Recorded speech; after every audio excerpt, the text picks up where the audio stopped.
생성형 AI가 처음 나왔을 때 AI가 내 일자리를 뺏는 거 아닐까 이런 걱정 정말 많았잖아요. 근데요, 오늘 우리가 한번 들여다볼 얘기는 좀 다릅니다. AI를 단순히 일자리를 파괴하는 존재가 아니라 창작 세계 전체에 엄청난 물결을 일으키는 하나의 계기로 보는 거죠. 이 작은 기술 하나가 어떻게 거대한 산업 전체를 흔들고 있는지 그 파문의 한가운데로 같이 한번 들어가 보시죠. 이거 아마 지금 다들 제일 궁금해하시는 질문일 거예요. 그래서 AI가 결국 우리를 대체하는 거야? 마는 거야? 이 두려움 섞인 질문, 여기서부터 오늘 이야기 한번 시작해보죠.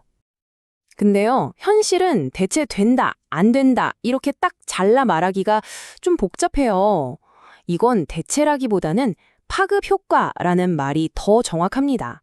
마치 잔잔한 호수에 돌멩이 하나 딱 던졌을 때처럼요. 그 작은 돌멩이가 만들어낸 물결이 저 멀리까지 퍼져나가면서 모든 걸 바꾸잖아요. 지금 AI가 소프트웨어 대기업부터 우리 동네 사진관까지 모든 것을 바꾸는 바로 그 역할을 하고 있는 겁니다. 모든 파문에는 시작점이 있죠. 이번 이야기의 시작점, 그 돌멩이는 바로 AI 이미지 기술의 아주 근본적인 문제를 해결한 작지만 정말 결정적인 기술 도약에서부터 시작됐습니다. 자, 예전 AI 그림들 생각해 보세요. 제일 큰 문제가 뭐였냐면 바로 일관성이 없다는 거였어요. 분명 같은 캐릭터를 그려달라고 했는데 포즈만 살짝 바꿔도 얼굴이 딴 사람이 되거나 옷이 막 바뀌고 그랬잖아요. 그런데 이제는 완전히 달라졌습니다. 여러 장면에 걸쳐서도 같은 캐릭터의 정체성을 완벽하게 지켜내기 시작한 거죠. 이 엄청난 변화의 중심에 나노 바나나라는 AI 모델이 있어요. 아직 정식으로 나온 것도 아닌데 벌써부터 업계가 들썩이고 있습니다. 왜냐? 캐릭터의 얼굴이나 특징은 그대로인데 행동만 싹 바꾸게 할 수 있으니까요. 이 일관성 문제를 해결해버리면서 웹툰이나 광고처럼 스토리가 있는 콘텐츠 시장에 판도를 바꾸는 게임 체인저가 되고 있는 겁니다. 자, 이 표를 보시면 진짜 재밌는 게 보입니다.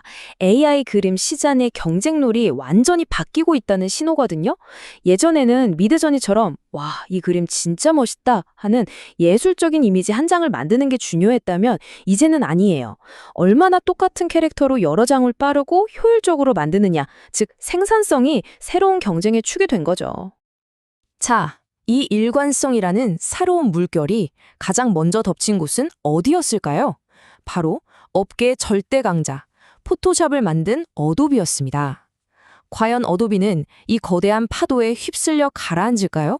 아니면 오히려 이 파도를 타고 더 멀리 나아갈까요? 사실 그 당시 어도비는 말 그대로 사면초가였어요. 완벽한 폭풍을 만난 거죠.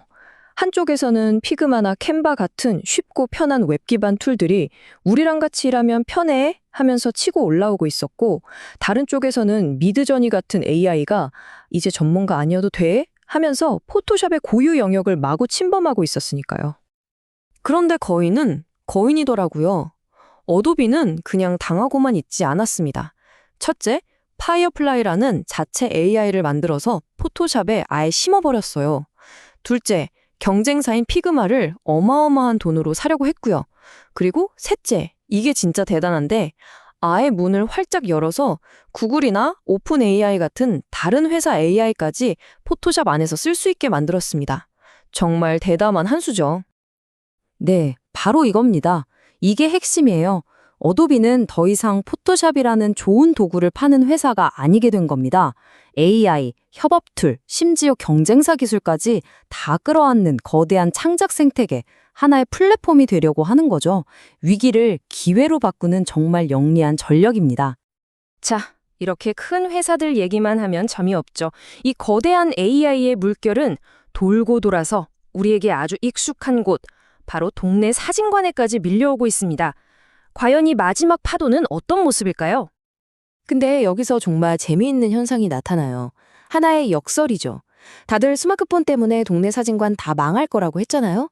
그런데 웬걸 셀프 사진관이라는 전혀 새로운 형태의 시장이 갑자기 막 폭발적으로 성장하기 시작한 겁니다. 이 숫자 좀 보세요. 무려 271%입니다. 2022년 한 해 동안 셀프 사진관 매출이 전년보다 이렇게나 뛰었다는 거예요. 이게 뭘 의미할까요? 이제 젊은 세대에게 사진은 그냥 기록이 아니라 친구들이랑 같이 찍고 놀고 공유하는 하나의 문화이자 경험이 됐다는 거죠.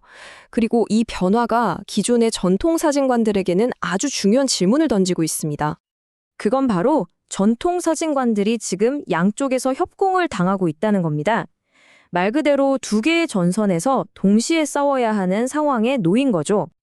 자, 한쪽 전선에서는 AI 앱들이 있어요. 훨씬 싸고 훨씬 빠르게, 심지어 꽤 괜찮은 퀄리티의 증명사진을 뚝딱 만들어주죠. 편의성으로 공격하는 겁니다. 다른 쪽 전선에는요, 셀프 사진관이 버티고 있죠. 사진 찍는 행위 자체를 하나의 재미있는 놀이문화로 만들어서 경험 시장을 완전히 장악해버렸어요.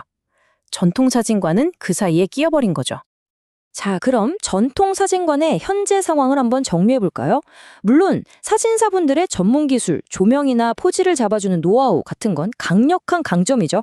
하지만 비싼 월세나 인건비 같은 약점도 분명하고요. 중요한 건 위협 요인이 아주 명확하다는 거예요. 편의성은 AI 앱한테, 경험은 셀프 사진관한테 뺏기고 있는 이 상황. 바로 여기서 새로운 기회를 찾아야만 살아남을 수 있습니다. 그럼 대체 어떻게 해야 할까요? 이 위기 속에서 살아남을 방법은 뭘까요? 이제부터는 그냥 버티는 게 아니라 오히려 더 성장할 수 있는 구체적인 전략에 대해 한번 이야기 나눠보겠습니다. 그 해답의 핵심은 바로 하이브리드 모델입니다. 이게 뭐냐면 AI랑 싸우는 게 아니라 AI를 적극적으로 받아들여서 파트너로 삼는 거예요. 반복적인 작업은 AI에게 맡겨서 효율을 높이고 우리는 오직 사람만이 할 수 있는 그런 감성적인 부분, 전문적인 부분에 더 집중하는 거죠. 예를 들면 이런 겁니다. 저렴한 AI 증명사진 서비스를 도입해서 새로운 고객을 끌어들이는 거죠. 그러면서 동시에 전문가의 섬세한 손길이 꼭 필요한 고급 프로필 사진이나 컨셉 촬영에 더 집중하는 겁니다.